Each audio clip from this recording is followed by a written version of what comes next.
Hello everyone, this is your friend Chinesh Goyal और आज की वीडियो में बात करेंगे how a day look like in my life when I was preparing for CA intermediate. तो चलिए शुरू करते हैं। तो ये वीडियो ज़्यादा लंबी नहीं होने वाली है लाइक प्रीवियस वीडियोस। इसमें बस मैं ये बताऊंगा कि कैसे आप एक बैलेंस क्रिएट कर सकते हो और कैसे आप Herculean task of taking 4 classes in a day भी आराम से मैनेज कर सकते हो। बस आपको थोड़ा दिमाग लगाना है और अपनी कैपेबिलिटीज, अपनी जो स्ट्रेंथ है और वीकनेस है उन्हें मैच करना है, ताकि थोड़ा बैलेंस बन जाए और आप पे इतना लोड नहीं आए कि वो पूरा दिन खत्म हो गया बट आपका काम खत्म नहीं हुआ टारगेट। तो मैं बस आपको एक आइडिया दूंगा, आपको दिमाग अपना लगाना है कि आप कैसे पूरा बैलेंस बिठा सकते हो अपने शेड्यूल में, ताकि आप जो भी आपका टारगेट है 3 क्लास पढ़ेगा, 2 का, 4 का, जो भी आपने डिसाइड करा है वो आप कैसे कर पाओ। तो स्टार्टिंग में मैंने क्या करा, जब मैंने 12 जनवरी से क्लासेस शुरू करी थी तो मेरा ये था कि मुझे 4 क्लास देखनी है। मैं पहले ही प्लान कर चुका था, प्लानिंग वाली वीडियो सबने देख ली। थैंक यू फॉर इतना ज़्यादा एंगेजमेंट लाने के लिए उस वीडियो पे। मुझे यकीन नहीं हो रहा कि आ गया, मतलब एक्सपेक्टेड नहीं था वो, तो thank you so much.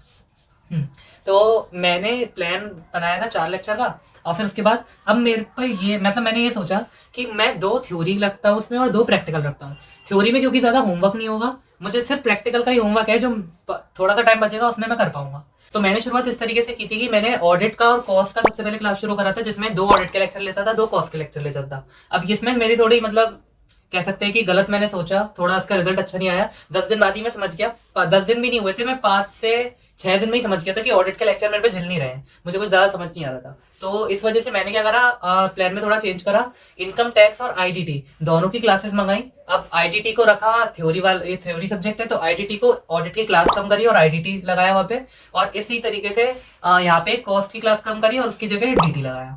Now अब ये काम मैंने इसलिए करा ताकि मेरे पे होमवर्क का ज्यादा लोड ना आए ओवरऑल, क्योंकि अगर मैं थ्योरी रखूंगा ज्यादा तो फिर वो याद करने का लोड, और अगर मैं प्रैक्टिकल रखता हूँ तो वो प्रैक्टिकल बाद में होमवर्क में सॉल्व करने का लोड। तो ताकि चीजें थोड़ी स्मूथली और बैलेंस चल पाए, इस वजह से मैंने ये काम करा। अब एक यहाँ पे डिस्क्लेमर है, आप प्लीज प्लीज प्लीज ऑडिट की क्लास सबसे पहले अपनी सिलेबस में शुरू मत करना, क्योंकि मुझे ऑडिट बिल्कुल समझ ही नहीं आया था। मतलब जो इफेक्टिवनेस उन क्लासेस की मेरे ऊपर रही होगी वो 40% के आसपास थी, क्योंकि ऑडिट में क्या है, अलग ही दिमाग चलाना होता है। पहले आपको पता होना चाहिए अकाउंटिंग क्या होती है, उसके बाद आप समझोगे कि ऑडिट कैसे होता है। तो वहां मैं बहुत ज्यादा लैग कर गया था और मतलब वेस्ट सा हो गया मेरा सब कुछ पढ़ना और सारे एफर्ट जो भी मैंने तब डाले थे। तो ऑडिट का आप हो सके तो बाद में लेना, अकाउंट्स के बाद ही लेना उस, क्योंकि अकाउंट्स बहुत मेजर चीज है, जिस पूरा फाइनेंशियल स्टेटमेंट हमारा अकाउंटिंग ही है।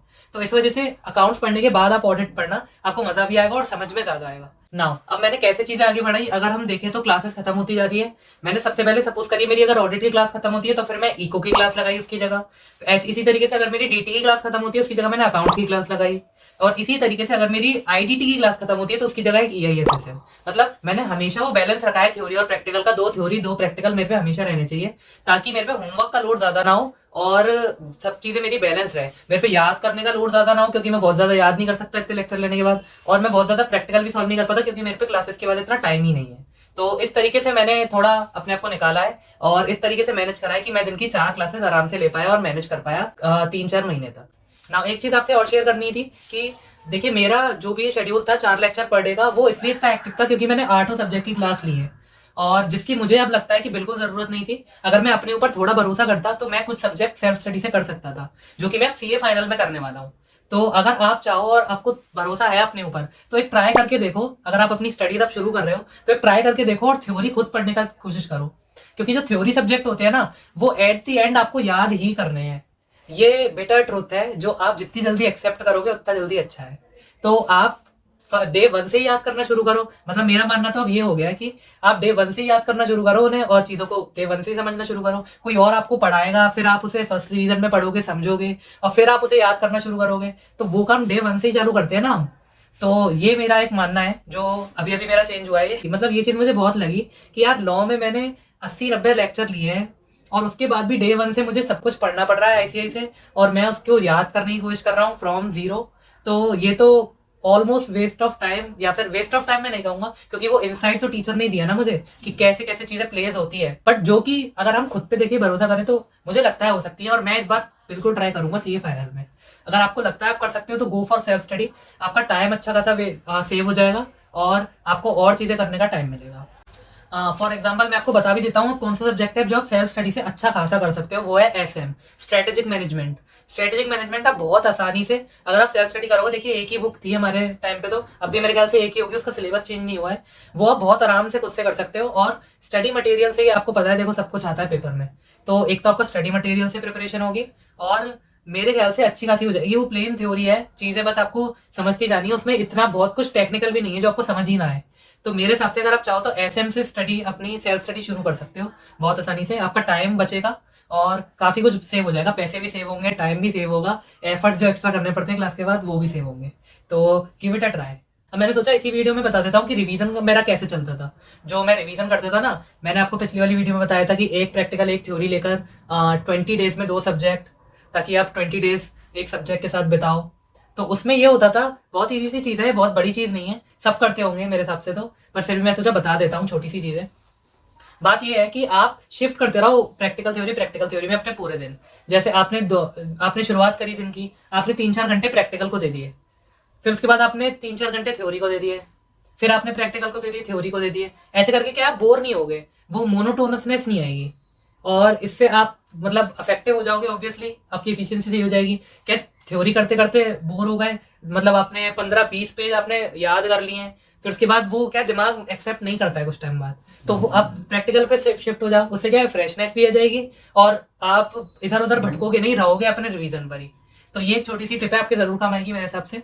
एक दूसरी टिप प्रैक्टिकल सब्जेक्ट को लेकर है, वो ये है कि आप, होता है ना एक प्रैक्टिकल सब्जेक्ट में हमारे बड़े चैप्टर्स होते हैं, कुछ छोटे चैप्टर, हर प्रैक्टिकल सब्जेक्ट में होता है ऐसा, ठीक है। तो छोटे chapters are like a treat, कि जल्दी से हो जाते हैं और हमें खुशी भी मिलती है, एक चैप्टर खत्म हो गया। और बड़े चैप्टर क्या एक बर्डन लगते हैं हमें। तो आप अपने आप को ऐसा कर सकते हो कि आपने सुबह एक बड़ा चैप्टर उठाया और फिर आपने थ्योरी कर ली, अब आपका दिमाग बहुत ज्यादा यूज हो गया है और आप फ्रस्ट्रेट हो गए हो या फिर आप थक जाते हैं, मेंटली थक जाते हैं इतना करने के बाद, तो अब आपके पास एक छोटा चैप्टर बचा है, जल्दी से छोटा चैप्टर खत्म करो और अपने आप को खुश करो और फिर उसके बाद थ्योरी पे शिफ्ट हो जाओ। तो ये छोटी मोटी चीजें माइंड गेम्स है जो हमें खुद के साथ खेल रहे हैं, ताकि हम बोर नहीं हो और अपना कंसंट्रेशन लगा पाए उस चीज पर। तो ये ऐसी चीजें ढूंढते रहिए। आपको मतलब हमें खुद पता होता है ना कि यार इस चीज से मुझे खुशी मिलती है, छोटा चैप्टर कंप्लीट करके या बड़ा चैप्टर कंप्लीट करके मुझे खुशी मिलती है, क्योंकि चलो यार एक बहुत बड़ी चीज मैंने साइड कर दिया आज।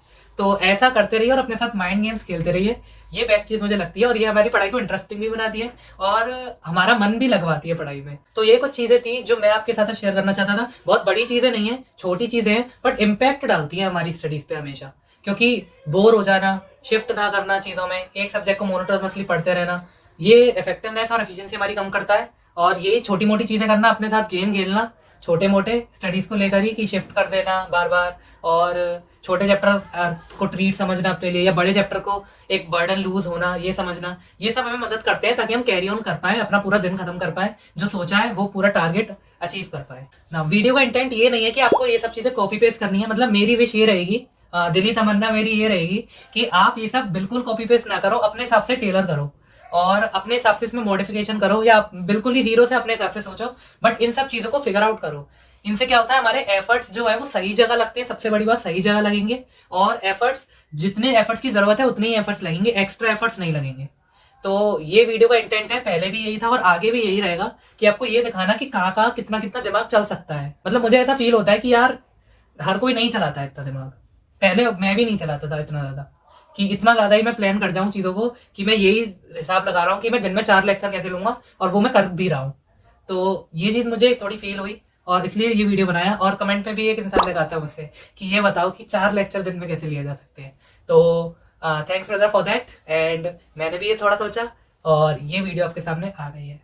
एक बात और आपसे करनी थी कि अगर आपको ऐसा लग रहा हो कि मैं आपका रिप्लाई नहीं दे रहा हूँ या फिर नहीं कर पा रहा हूँ, क्योंकि मेरे पे इंस्टाग्राम पे काफी रिक्वेस्ट पड़ी हुई हैं और मतलब मैंने सबको देख लिया है, ऐसा नहीं है मैं इग्नोर कर रहा हूँ, बट मेरा ITT का भी बैच चल रहा है। आपको पता होगा IT और OC की ट्रेनिंग करनी होती है, तो उसमें ही मेरे 7 to 8 आवर्स चले जाते हैं। इस वजह से चीज़ें थोड़ी हेक्टिक हो गई हैं, इस वजह से थोड़ा लेट रिप्लाई आ रहा है लोगों को, बट मैं जितना टाइम मिल रहा है उतना कर रहा हूँ। आपको रिप्लाई आएगा जरूर, इस बात की मेरी गारंटी है। तो बेफिक्र रहिए इस चीज़ के लिए, तो कि मैं रिप्लाई नहीं कर रहा हूँ, बिल्कुल आएगा रिप्लाई टाइम पर।